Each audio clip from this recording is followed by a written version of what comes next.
पाकिस्तान मुर्दाबाद, पाकिस्तान मुर्दाबाद, भारत जिंदाबाद, भारत जिंदाबाद।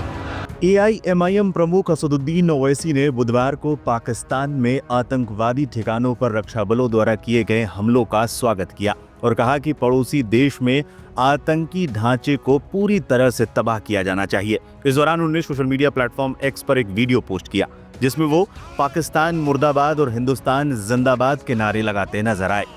पाकिस्तान मुर्दाबाद, पाकिस्तान मुर्दाबाद, भारत जिंदाबाद, भारत जिंदाबाद। ओवैसी का ये अंदाज सोशल मीडिया पर वायरल हो गया है। सिर पर तिरंगा, दिल में हिंदुस्तान। ओवैसी का ये अंदाज पड़ोसी मुल्क को नहीं भाया है। पाकिस्तान नजरियाती पार्टी के चेयरमैन शाहिद हैदर का एक वीडियो सोशल मीडिया पर वायरल हो रहा है जिसमें वो ओवैसी के इस अंदाज पर जले भुने हुए नजर आ रहे हैं। उनके एक्स अकाउंट पर तो लाइक्स और कमेंट्स की बाढ़ आ गई है। पोस्ट को 5.3 मिलियन से ज्यादा लोगों ने देखा है। साथ ही 1,39,000 से ज्यादा लोगों ने इस पर लाइक किया है। 17,000 से ज्यादा कमेंट आए हैं। इसमें अलग अलग प्रतिक्रियाएं सामने आई हैं। जयेश ठाकुर ने लिखा, दिन ब दिन वो मेरे पसंदीदा व्यक्तियों में से एक बनता जा रहा है। अरशद इरशाद नाम के एक पाकिस्तानी यूजर ने लिखा, तुम लोग हमेशा अपनी वफादारी साबित करते करते थक जाओगे लेकिन वो कभी तुम्हें अपना नहीं समझेंगे। ओवैसी के पोस्ट पर लोगों ने कमेंट ही नहीं किए, कई वीडियोस भी सामने आए जिसमें लोगों ने शाहिद हैदर को जमकर लताड़ लगाई। असल में क्या है कि मलिक साहब, यह हिंदुस्तान है, एक डेमोक्रेटिक कंट्री है ये, और हम मुसलमान यहाँ पर बराबर के शहरी हैं। और इसके साथ ही साथ हमें किसी से सर्टिफिकेट नहीं चाहिए, ना आज़ादी के पहले ना आज़ादी के बाद। सबसे बड़ी जो हमारी लड़ाई है वो इसी बात की है कि हमें देशभक्ति का किसी से सर्टिफिकेट नहीं चाहिए। भारतीय फौज हो या फिर भारत के दूसरे सशस्त्र बल, हम हर जगह मौजूद हैं। हिंदुस्तान की सबसे ऊंचे ओहदे की नौकरियां हों या फिर देश को साइंटिफिक टेम्परामेंट देने वाले लोग हों, हम इस हिंदुस्तान के कोने कोने में हैं और जितनी आपकी आबादी है उससे कहीं ज़्यादा हैं। आपकी जल इसलिए रही है कि आप परेशान हैं कि ओवैसी, जिसे कि हिंदुस्तान में इन तमाम संगठन के लोग उन्हें गालियां बकते हैं कि कैसा मुसलमान है, गद्दार मुसलमान है, तो आपको लगा क्या कि ये जो हैं तमाम राइट विंग के लोग हैं जो वैसे को गद्दार कहा करते हैं, इनके गद्दार कहने से हम गद्दार हो जाएंगे या फिर आपके हितैषी हो जाएंगे? ऐसा कुछ नहीं है। हम इस देश के लिए, इस मुल्क के लिए, हिंदुस्तान के लिए जान दे भी सकते हैं और जान ले भी सकते हैं। आपने ब्रिगेडियर उस्मान का नाम सुना होगा, वीर अब्दुल हमीद का नाम सुना होगा, हवलदार औरंगजेब का नाम सुना होगा। ऐसे सैकड़ों हजारों की तादाद में मुसलमानों ने इस देश के लिए जान दी है जब भी मौके आए हैं।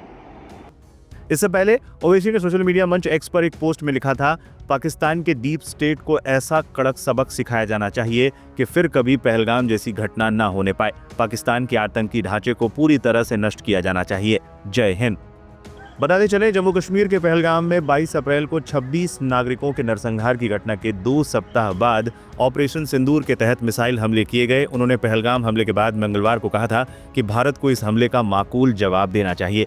ओवैसी ने पहलगाम की घटना के संबंध में संवाददाताओं से कहा था कि ये एक आतंकी हमला था, एक कायराना हमला। हम इसकी जितनी निंदा करें उतनी कम है। हमने देखा है कि कैसे पाकिस्तान से आए आतंकवादियों ने 26 लोगों की हत्या की। उन्होंने कहा कि बच्चों और महिलाओं को अलग करके और पुरुषों से उनके धर्म के बारे में पूछकर किस तरह से उनकी हत्या की गई, वो भयानक और अमानवीय था।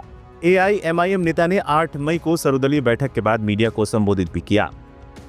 मैंने कॉम्प्लीमेंट किया हमारी आर्म फोर्सेस को और भारत सरकार को कि उन्होंने एक ऑपरेशन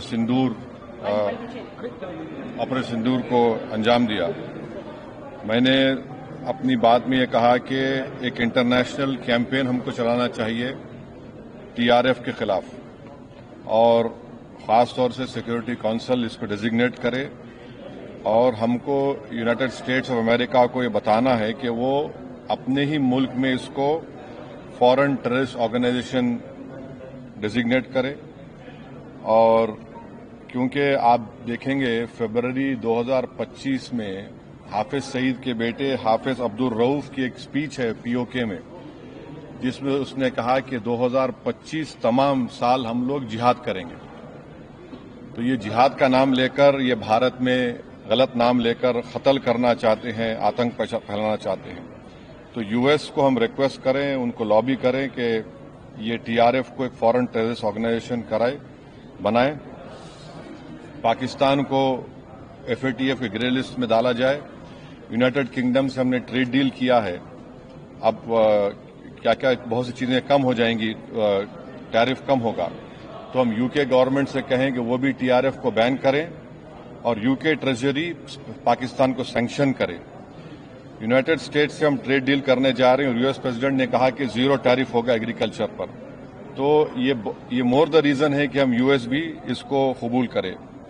अब कश्मीर में गवर्नमेंट के पास एक बहुत सुनहरा मौका है, तारीखी मौका है कि वो यकीनन पाकिस्तान को कन्फ्रंट करें, मगर कश्मीरियों को अडॉप्ट करें। आप कश्मीरियों को खरीब करें। और खास तौर से मैंने कहा कि जो पूंछ में जो लोगों की मौत हुई, सिविलियन लोगों की, और उरी में जो लोग जख्मी हुए, जिनके घर को नुकसान पहुंचा, गवर्नमेंट उनको टेररिस्ट विक्टिम का ऐलान करे, क्योंकि पाकिस्तान शेलिंग में उनकी मौत हुई है, और सिक्योरिटी रिलेटेड एक्सपेंडिचर के तहत मरने वालों को एक्सग्रेशिया दे और सरकार उनका घर बना के दे। और मैंने कहा कि साउथ कश्मीर में गवर्नमेंट को बहुत एहतियात से काम करने की जरूरत है। वहां के यूथ को हमको करीब करना है। और जो ऑपरेशन सिंदूर हुआ, उसका मेरी नजर में सबसे बड़ा इंपॉर्टेंस ये है कि मुरीद के और भावलपुर पर अटैक होना, ये नॉन टेररिस्ट ऑर्गेनाइजेशन के हेडक्वार्टर्स हैं। ये बहुत अहम बात है जिसको हमको समझने की जरूरत है। मिलिट्री स्ट्रेटेजी वाइज आप देखेंगे, अब हमारे देश के लिए 2 फ्रंट पे हॉस्टिलिटी होगी, एलएसी और एलओसी पर। इसलिए कि जब 16 में उरी हुआ, 2019 में हम बालाकोट किए, आज हमारी 50,000 फौज गलवान और पे बैठी हुई है। तो ये 2 फ्रंट हॉस्टिलिटी को हमको देखने की जरूरत है। चाइना से हम इतना एक्सपोर्ट कर रहे हैं, इंपोर्ट से ज्यादा एक्सपोर्ट, चाइना से इतना इंपोर्ट कर रहे हैं, एक्सपोर्ट से ज्यादा हो रहा है। तो हम चाइना पर भी इम्प्रेस करें कि वो पाकिस्तान को, टीआरएफ को, जितने टेररिस्ट वांटेड हैं इंडिया, उसको हवाले करें।